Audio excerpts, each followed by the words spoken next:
मैं आपको मुगल काल के बारे में बताऊंगा, जो कि मध्यकालीन भारत का बहुत ही प्रमुख काल था। और पूरा मुगल साम्राज्य ही हमारे लिए बहुत ही इम्पोर्टेंट है, क्योंकि इससे परीक्षाओं में बहुत से प्रश्न बनते हैं। तो इस वीडियो की खास बात ये रहेगी, जैसे हम फिल्म को देखते हैं और फिल्म की पूरी कहानी हमें याद हो जाती है, उसी प्रकार मैं पूरे मुगल साम्राज्य की आपको कहानी बताऊंगा। आपको इस पूरी कहानी को एक बार ध्यान से सुनना है, और हो सकता है आपको कुछ तथ्य याद न रहे, पर फिर भी आप पूरी कंसंट्रेशन के साथ इस पूरी कहानी को सुनिएगा। और वीडियो के ख़त्म होने के बाद आप उस नोटबुक पे जो भी आपको कहानी में याद रहे उसे लिखें। हाँ, हो सकता है आप कुछ भूलेंगे, पर जितना आपको याद रहे उसे एक बार लिख लें, फिर वीडियो को दोबारा शुरू करें और जो भी आप भूले हैं उसे नोट कर लें। इस प्रकार आपका पूरा मुगल काल कवर हो जाएगा और आपको ये याद भी रहेगा। तो अगर आपको मेरी ये मेहनत पसंद आए तो अपने इस वीडियो को लाइक करें और अपने इस चैनल को सब्सक्राइब करके बेल आइकन को भी प्रेस कर दें। मैं ऐसी वीडियो लाता रहता हूँ। तो चलिए वीडियो को शुरू करते हैं। तो चलिए शुरू करते हैं मुगल साम्राज्य, जिन्होंने लगभग 331 सालों तक भारत पर राज्य किया। तो मुगलों का शासन 1526 से लेकर 1857 ईस्वी तक भारत पे रहा। तो चलिए शुरू से शुरू करते हैं, आखिर मुगल साम्राज्य की स्थापना हुई कैसे। तो जब लोधी वंश के अंतिम शासक इब्राहिम लोधी ने भारत देश के अंदर उत्पात मचाकर रख दिया था, तब मेवाड़ के शासक राणा सांगा ने बाबर को अफगानिस्तान से बुलाया था, और बाबर ने आकर ही इब्राहिम लोधी को पानीपत के पहले ही युद्ध में हरा दिया। और फिर यहीं से शुरू हुई थी मुगल साम्राज्य की स्थापना। तो जब बाबर अफगानिस्तान से आया और उसने इब्राहिम लोधी को पानीपत के युद्ध में हरा दिया, फिर यहीं से मुगलिया सल्तनत का शासनकाल शुरू हुआ। तो चलिए अब शुरू करते हैं मुगल साम्राज्य का पहला पाद, यानी बाबर, जहाँ से मुगलिया सल्तनत शुरू हुई। तो बाबर का शासनकाल 1526 ईस्वी से लेकर 1530 ईस्वी तक रहा। और बाबर का जन्म फरगना घाटी, याद रखिएगा, फरगना घाटी के अंधेजान नामक शहर में हुआ था, जो कि अब उज्बेकिस्तान में है। और बाबर के पिता का नाम उमर शेख मिर्जा था। बाबर ने हिंदुस्तान में आते ही 4 प्रमुख युद्ध लड़े थे, जो कि बहुत ही महत्वपूर्ण हैं। और इन सभी युद्धों में बाबर ही विजयी रहा था।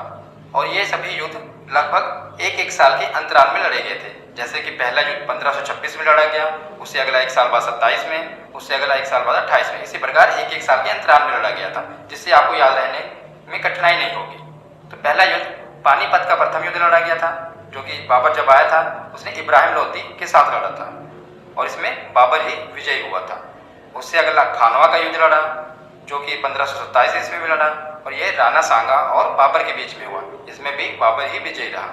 उसके बाद चंदेरी का युद्ध हुआ, जो कि 1528 ईस्वी में, और यह मेदिनी राय और बाबर के बीच में हुआ, जिसमें बाबर ही विजयी रहा। उसके बाद घाघरा का युद्ध हुआ, जो कि 1529 ईस्वी में हुआ, और ये अफगानों और बाबर के बीच में हुआ, और इसमें भी बाबर ही विजयी रहा। तो चलिए आगे भी कुछ देख लेते हैं। तो जो खानवा का युद्ध हुआ था, खानवा के युद्ध के बाद बाबर ने गाजी की उपाधि धारण की थी, मतलब बाबर को गाजी की उपाधि मिल गई थी खानवा के युद्ध के बाद में। और बाबर ने अपनी आत्मकथा बाबरनामा की भी रचना की थी। बाबर ने खुद ही अपनी आत्मकथा लिखी थी, जिसका नाम था बाबरनामा। बाबर के 4 पुत्र हुए थे, हुमायूं, कामरान, अस्करी और हिंदाल। लेकिन आगे चलकर हुमायूं ही बाबर का उत्तराधिकारी बना था, मतलब बाबर के बाद हुमायूं ने ही राजगद्दी संभाली थी। तो करीब 48 वर्ष की आयु में, यानी 1530 ईस्वी में, आगरा में ही बाबर की मृत्यु हो गई थी। पहले तो बाबर का जो शव था उसे आगरा में ही दफना दिया गया था। याद रखिए, ये भी काफ़ी महत्वपूर्ण है। पहले बाबर का शव आगरा में दफनाया गया था, पर बाद में उसे ले जाकर काबुल में दफना दिया गया था। बाद में उसे ले जाकर जहाँ बाबर ने अपनी जगह चुनी थी वहाँ पर दफना दिया गया था, या जो कि काबुल थी। तो चलिए अब बाबर के बाद हुमायूं के बारे में पढ़ते हैं, क्योंकि बाबर के बाद हुमायूं को ही राजगद्दी मिली थी। तो हुमायूं का शासनकाल 1530 ईस्वी से लेकर 1556 ईस्वी तक रहा था। तो 1530 ईस्वी में जब हुमायूं के पिता की मृत्यु हो गई, तो 23 साल की उम्र में हुमायूं को राजगद्दी पर बैठाया गया, और हुमायूं का विवाह हमीदा बानो बेगम से कर दिया गया। और हमीदा बानो बेगम से ही जन्म हुआ भारत के एक महान सम्राट अकबर का। याद रखिएगा कि हुमायूं के शासनकाल में ही शेर शाह सूरी ने जीटी रोड का निर्माण कराया था, जो कि काफ़ी महत्वपूर्ण है। और जो हुमायूं की आत्मकथा थी हुमायूंनामा, इसकी रचना गुलबदन बेगम ने की थी और गुलबदन बेगम हुमायूं की बहन थी। और आप ये जो इमेज में देख रहे हैं ये शेर मंडल पुस्तकालय है और 1556 में शेर मंडल पुस्तकालय से ये जो इसकी सीढ़ियाँ हैं इसी पे से गिरकर हुमायूं की मृत्यु हो गई थी। तो शेर मंडल पुस्तकालय याद रखिएगा, इसी से इसकी सीढ़ियों से गिरकर हुमायूं की मृत्यु हो गई थी। तो हुमायूं के बाद अब राजगद्दी पर बैठा अकबर। तो अकबर का शासनकाल बहुत ही लंबा शासनकाल रहा और बहुत ही महत्वपूर्ण शासनकाल रहा अकबर का, 1556 ईस्वी से लेकर 1605 ईस्वी तक। अकबर का जन्म 1542 में अमरकोट, याद रखिएगा अमरकोट जो कि पाकिस्तान में है, वहां पर हुआ था। और अकबर ने बहुत ही कम उम्र में पानीपत का जो दूसरा युद्ध जो कि 1556 में लड़ा गया, सिकंदर सूरी के सेनापति हेमू को युद्ध में हरा दिया था बहुत ही कम उम्र में। और जो अकबर का शासनकाल था ये हिंदी साहित्य का स्वर्ण काल कहलाता था, क्योंकि अकबर के शासनकाल में हिंदी साहित्य की बहुत सी पुस्तकों की रचना हुई थी। तो जो अकबर का शासनकाल था ये हिंदी साहित्य का स्वर्ण काल कहलाता था। और अकबर ने 1582 ईस्वी में दीन इलाही धर्म की स्थापना की थी, याद रखिएगा दीन इलाही धर्म। और इस दीन इलाही धर्म को अपनाने वाला अकबर पहला व्यक्ति बना था। और बात करें पहले हिंदू व्यक्ति की तो बीरबल पहला हिंदू व्यक्ति बना था जिसने दीन इलाही धर्म अपनाया था। पहले अकबर ने अपनाया और पहले हिंदू बीरबल था जिसने इस धर्म को अपनाया था।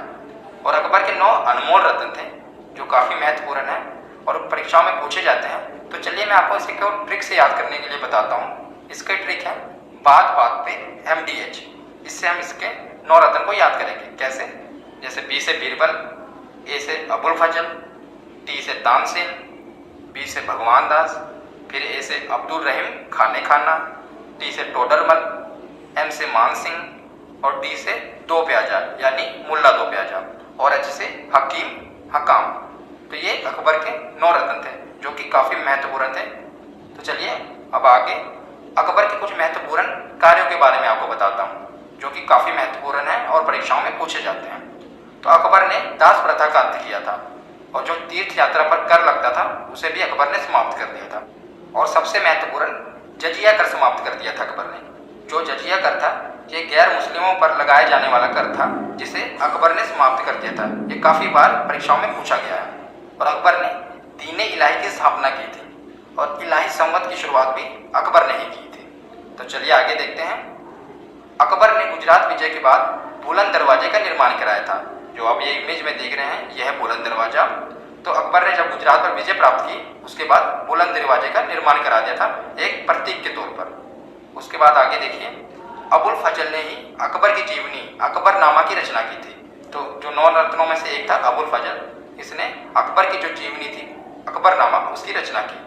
तो अकबर की मृत्यु 1605 ईस्वी में हो गई और कहाँ पर? आगरा के निकट सिकंदरा में अकबर का दफना दिया गया था। तो अकबर को आगरा के निकट सिकंदरा में ही दफनाया गया।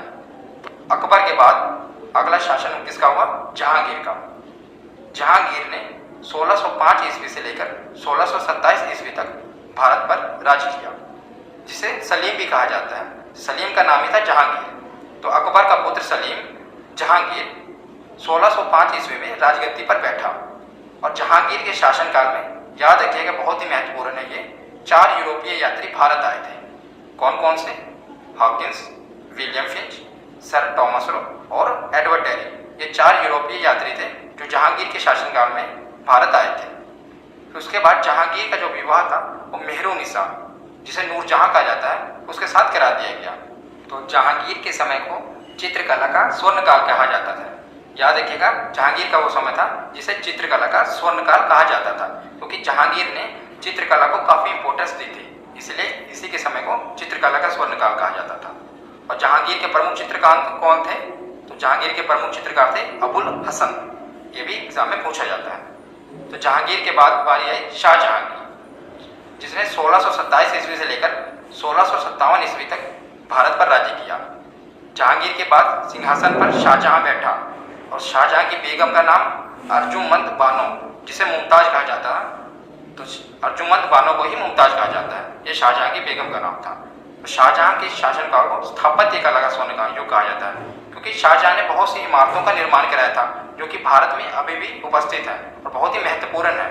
तो चलिए इन प्रमुख इमारतों के बारे में पढ़ लेते हैं। तो जैसे कि दिल्ली का लाल किला, ताजमहल, मयूर सिंहासन और दिल्ली की जामा मस्जिद इसे शाहजहां ने ही बनवाया था। तो ताजमहल और मयूर सिंहासन से ये प्रश्न भी बनता है कि इसके मुख्य कलाकार कौन थे। तो ताजमहल के मुख्य कलाकार थे उस्ताद अहमद लाहौरी जी, और जो मयूर सिंहासन था इसके मुख्य कलाकार थे बादल खान। तो ये काफ़ी महत्वपूर्ण है, याद रखिएगा। तो मैं आपको बता दूं कि शाहजहां की 7 संतानें थी, पर उन 7 संतानों में से उसके केवल 2 ही ऐसे पुत्र थे जो कि उसके बाद आगे राजगद्दी संभालने के लायक थे। कौन कौन? एक तो दारा शिकोह और दूसरा औरंगजेब। जो दारा शिकोह था ये काफ़ी विद्वान माना जाता था, क्योंकि कहा जाता था कि जितने भी हिंदू धर्म के ग्रंथ हैं जैसे श्रीमद् भगवद गीता, रामायण हो गया, इसका उसने फारसी में अनुवाद करवाया था। तो ये काफ़ी विद्वान था, पर उत्तराधिकारी बनने के लिए दारा शिकोह और औरंगजेब के बीच एक युद्ध हुआ था। याद रखिएगा, ये यूपी पीसीएस में पूछा गया सवाल है, जो धर्मट का युद्ध। तो दारा शिकोह और औरंगजेब के बीच धर्मट का युद्ध हुआ कि कौन उत्तराधिकारी बनेगा शाहजहां के बाद में। तो लेकिन इस युद्ध में औरंगजेब की विजय हुई थी, और उसके बाद भी कई युद्ध हुए दारा शिकोह के साथ, क्योंकि दारा शिकोह माना नहीं, पर हर युद्ध में औरंगजेब की ही विजय हुई।